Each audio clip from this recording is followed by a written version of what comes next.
Hello students, I hope you all are fit and fine. We are back with a new video. In this video we will study chapter number 10, Mechanical Properties of Fluids. And the topic is the applications of Pascal's law. इसके पहले video में हमने Pascal's law के बारे में देखा था. क्या कहता है Pascal's law? Let's revise it. In equilibrium मतलब कि अगर कोई फ्लूइड या कोई लिक्विड इक्विलिब्रियम में है तो the pressure inside a liquid at every point remains the same, है ना.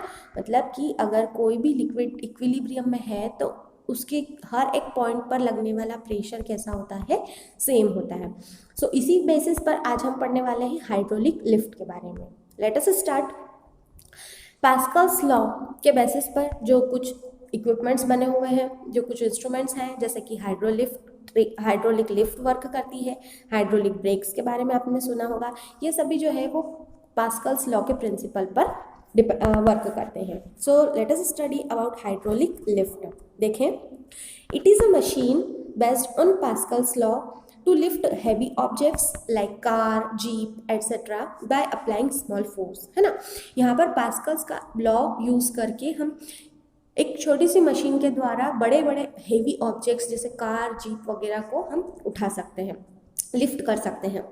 इन कंस्ट्रक्शन ऑफ बिल्डिंग्स और bridges, hydraulic lifts are used to lift the girder and other building materials to the desirable height. आपने देखा होगा जैसे जब बड़ी बड़ी बिल्डिंग्स के कंस्ट्रक्शन होते हैं तो वहाँ पर भी क्या होता है, कुछ लिफ्ट्स लगी रहती है ना, जिसमें कि नीचे से कंस्ट्रक्शन का पूरा सामान ऊपर उठा लिया जाता है ना.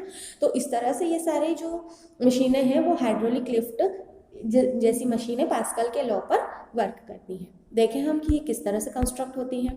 ठीक है, यहाँ पर आप देखेंगे कि आपको हाइड्रोलिक लिफ्ट इसमें आपको पिक्चर में दिखाई दे रहा है.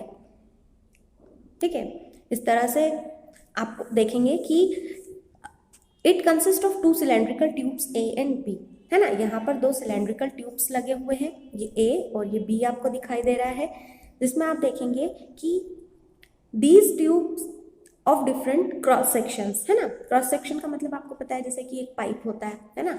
आप अगर उसको बीच में से कहीं से कट कर दे तो ये जो पाइप का जो एंड्स होते हैं, फ्रंट एंड और लास्ट एंड जो आपको दिखाई देंगे, तो ये क्या होता है, उसका क्रॉस सेक्शन, है ना. इस क्रॉस सेक्शन किस शेप में आपको दिखाई देगा, सर्कल्स के फॉर्म में दिखाई देगा. तो डिफरेंट क्रॉस सेक्शंस मतलब मान लीजिए कि एक मोटा पाइप लिया है और एक पतला पाइप लिया है आपने.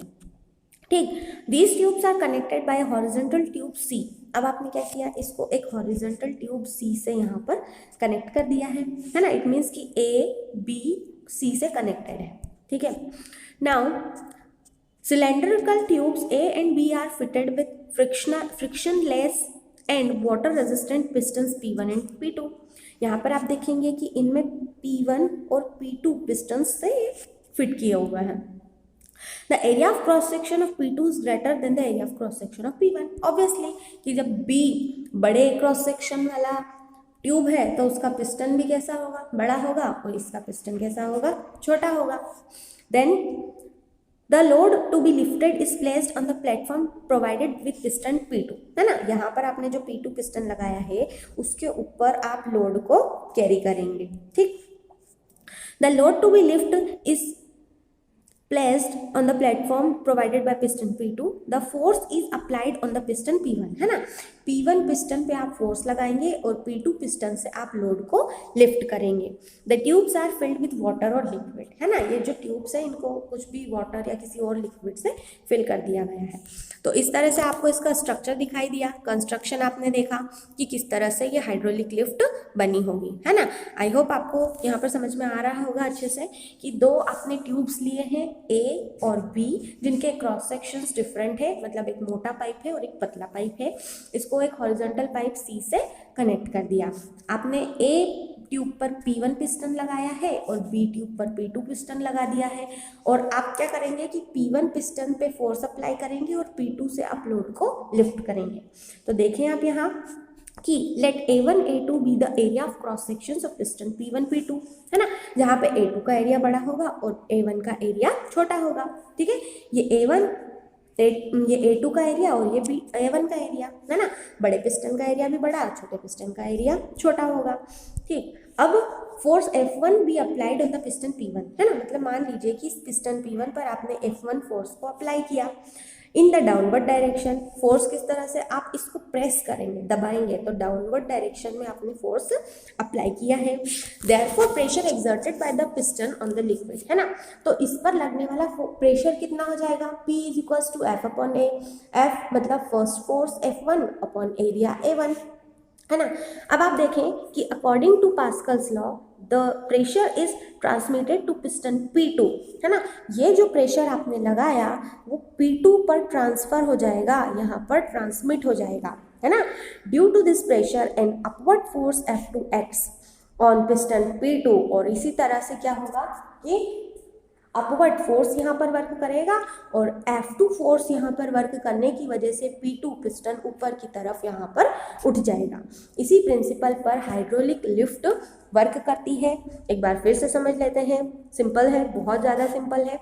एक बार आप देख लीजिए फिर से। यहाँ पर क्या हो रहा है कि दो ट्यूब्स लिए हैं A और B, जिनके क्रॉस सेक्शंस डिफरेंट है, जिनको हॉरिजॉन्टल ट्यूब C से कनेक्ट कर दिया, तो पिस्टन लगा दिए हैं P1 और P2। आपने क्या किया, P1 पिस्टन पर फोर्स अप्लाई किया डाउनवर्ड्स डायरेक्शन में, तो ये फोर्स कहाँ जाएगा, B ट्यूब में अपवर्ड्स वर्क करेगा। A ट्यूब में आपने डाउनवर्ड लगाया तो B ट्यूब में अपवर्ड वर्क करेगा और उसकी वजह से पिस्टन P2 पर रखा हुआ लोड लिफ्ट हो जाएगा। This is the simple working of a hydraulic lift. Now let's see hydraulic breaks. ठीक है, अब ये जो आप पढ़ने वाले हैं ये हाइड्रोलिक ब्रेक्स है और ये भी किसके ऊपर, पास्कल्स के लॉ की वर्किंग के ऊपर डिपेंड करता है। यहाँ पर आप देख पा रहे हैं कि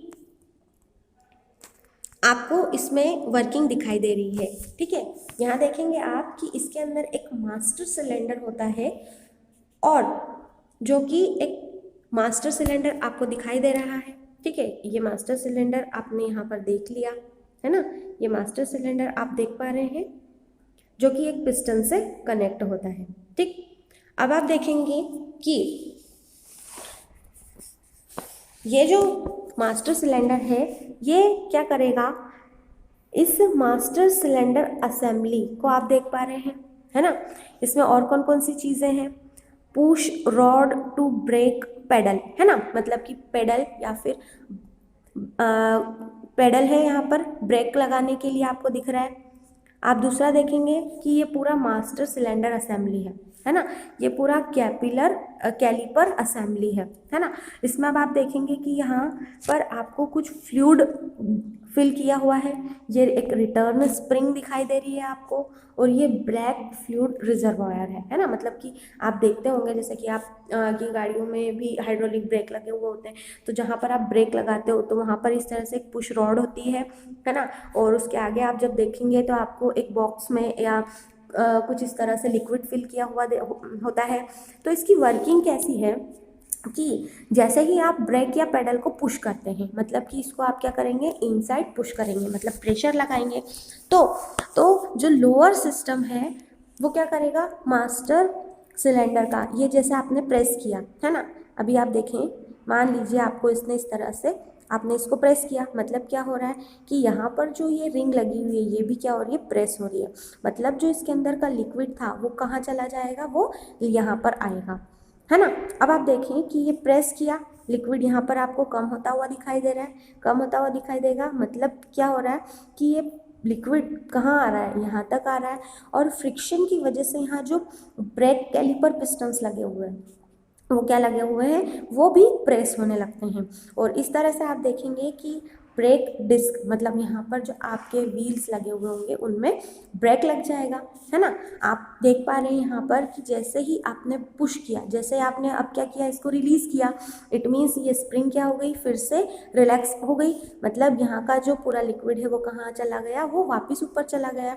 मतलब आप देखो यहाँ पर जैसे पुश हो रहा है तो फ्रिक्शन की वजह से ये इनसाइड दब रहे हैं, मतलब आपका जो ब्रेक होगा या रोटर होगा वो क्या होगा, प्रेस हो जाएगा। जैसे आपने रिलीज़ किया ये रिलैक्स मोड में आ गई और ये पिस्टन्स भी क्या हो गए थे, अभी आप देखेंगे कि ये क्या हुआ है, ये रिलैक्स हुआ है। तो इस तरह से एक हाइड्रोलिक ब्रेक वर्क करता है। I hope you have understood. Thanks for watching the video.